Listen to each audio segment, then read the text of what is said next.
Hai semuanya, perkenalkan kami dari kelompok hikayat. Saya Vigilius Ngableta. Saya Kecamatan Jonathan. Saya Stefania Tamrin. Saya Niken Beauty.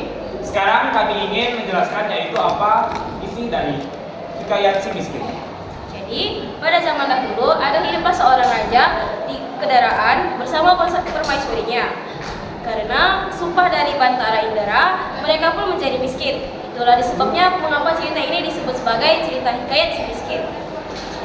Si miskin, laki bini dengan rupa kainnya seperti di mamah anjing, itu pun berjalan mencari rezeki berkeliling di negeri Alampa Beratah di bawah pemerintahan Maharaja Indradewa. Kemana mereka pergi, mereka akan selalu diburu dan diusir oleh penduduk-penduduk tersebut secara beramai-ramai dan disertai oleh penganiayaan sehingga bengkak-bengkak dan berdarah-darah. Sepanjang perjalanan, menangislah si miskin itu dan dengan sangat lapar dan dahaganya. Waktu malam tidur, siang berjalan mencari rezeki, demi hari begitulah kisah hidup mereka. Ketika saat istrinya mengandung 3 bulan, ia menginginkan makan mangga yang ada di taman raja. Si miskin menyatakan keberatannya untuk menuruti keinginan sang istri. Tetapi istri itu semakin menjadi-jadi menangisnya. Maka berkatalah si miskin itu, "Diamlah, Tuan jangan menangis. Biar Kakanda pergi mencari buah mempelem itu. Jikalau dapat, Kakanda berikan kepada Tuan." Si miskin pergi ke pasar, pulangnya membawa mempelem dan makanan-makanan lainnya. Setelah ditolak oleh istrinya, dengan hati yang sangat sebal dan penuh ketakutan, pergilah si miskin menghadap raja dengan memohon agar memberikan mempelem tersebut. Setelah diperoleh setangkai mangga, pulanglah ia segera. Istrinya menyambut dengan tertawa bahagia dan terus dan menerus hingga makanan buah tersebut pun dimakan oleh istrinya. Nah, setelah genap bulan kandungan itu, lahirlah seorang anak pertama laki-laki yang bernama Maharakama, yang artinya anak di dalam kesukaraan, dan diasuhnya dengan ibu yang sangat kasih sayang. Dan ketika menggali sebuah tanah untuk keperluan membuat teratak sebagai tempat tinggal, didapatnya sebuah tajau yang sangat penuh berisi emas yang tidak akan habis jika dibelanjakan oleh anak sampai dengan cucunya. Dengan takdir Allah, terdirilah di situ sebuah kerajaan yang komplit kelengkapannya. Si miskin lalu berganti nama menjadi Maharaja Indra Akasa dan istrinya bernama Tuan Putri Rana Dewi. Negerinya dinamakan nama Puspasari. Tidak lama kemudian lahirlah anak kedua, perempuan bernama Nila Kesuma.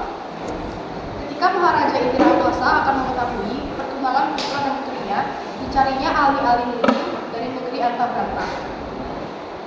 Nah, setelah ceritanya itu, atas bujukan jahat dari Raja Antabrata oleh para ahli itu, ujung itu dikatakan bahwa Maharama dan Nila Kesuma itu telah hanyalah akan mendatangkan celaka saja pada orang tuanya. Dalam amanat palsu itu, para ahli ujung itu menjadikan hati Maharaja Indra Angkasa.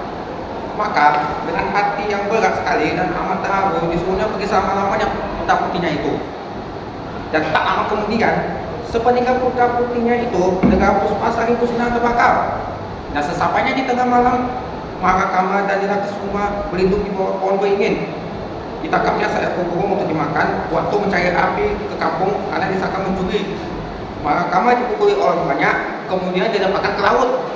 Nila Kesuma ditemu oleh Raja Mahindarasari, putra mahkota dan dari Paligam Cahaya yang pada akhirnya menjadi istri putra mahkota itu dan bernama Mayang Mengrai. Oke, jadi gimana nasib si Makarama itu? Akan nasibnya Maharama itu berada di lautan. Teruslah dia berhanyut dan akhirnya terdampar di pangkalan raksasa yang menawan bernama Cahaya Ciharini, atau artinya sebagai anak Raja Cina, yang setelah gemuk akan dimakan. Waktu Cahaya Ciharini berjalan-jalan di tepi, dijumpainya lah seorang Maharama dan terkait tubuhnya. Dilepaskannya lah tali-talinya dan diajaknya pulang. Maharama dan Cahaya Ciharini berusaha lari dan lepas dari raksasa tersebut dengan menumpang sebuah kapal. Timbullah di hari nahkoda kapal itu kepada Cahaya Ciharini. Maka didorongnya lah Maharama itu ke laut, yang seterusnya ditelan oleh ikan-ikan yang membuntuti kapal tersebut menuju Paligam Cahaya. Kemudian ikan tersebut pun terdampar di dekat rumah nenek Kebayan, yang kemudian terus membelah perut ikan nun itu dengan balon padi karena tidak mendapat petunjuk dari burung Raja Wali. Sampai Makarama pun dapat keluar dengan tak bercela sama sekali. Kemudian Makarama pun menjadi anak angkat nenek kebayan yang kehidupannya berjual bunga. Makarama selalu menolak mengubah bunga. Alasannya karena gubahan bunga Makarama itu dikenal oleh cahaya Carani yang menyebabkannya menjadi dapat bertemu kembali antara suami dan istri itu. Karena cerita tersebutlah nenek kebayan mengenai putra Raja Manggarisari menemukan seorang putri di bawah pohon beringin yang sedang menangkap burung. Taulah Makarama bahwa putri tersebut ternyata adalah adiknya sendiri. Maka ditemuinya lah nahkoda kapal yang jahat itu pun akhirnya dibunuh. Setelah Makarama mencari ayah bundanya yang telah jatuh miskin tadi, dengan kesaktiannya yang diciptakannya, kembalilah kerajaan Puspasari dengan segala perlengkapannya seperti dahulu kala. Negeri Antabaranta dikalahkan oleh Makarama yang kemudian dirajai oleh Raja Bunga Intara atau saudaranya Cahaya Caharini.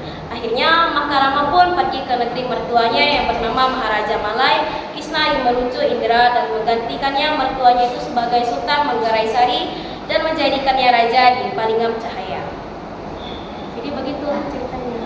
Oh gitu ya, oke. Nah, jadi gimana itu sebenarnya kan kita kan dengar tadi kan nikah dari miskin ini. Nah, sebenarnya apa yang bisa kita dapat dari amanat dan nilai-nilai yang dapat dari hikayat miskin itu?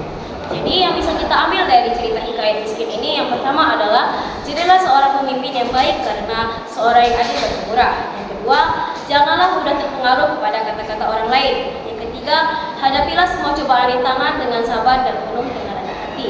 Yang terakhir adalah janganlah kita mudah menyerah menghadapi sesuatu, tapi kita mencoba terus-menerus hingga kita mendapatkan jalan keluarnya.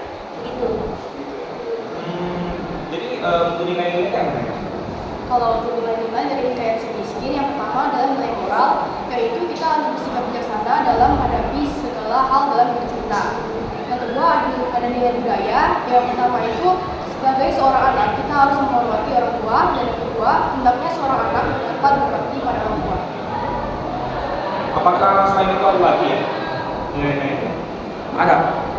Ketiga, ada nilai sosial.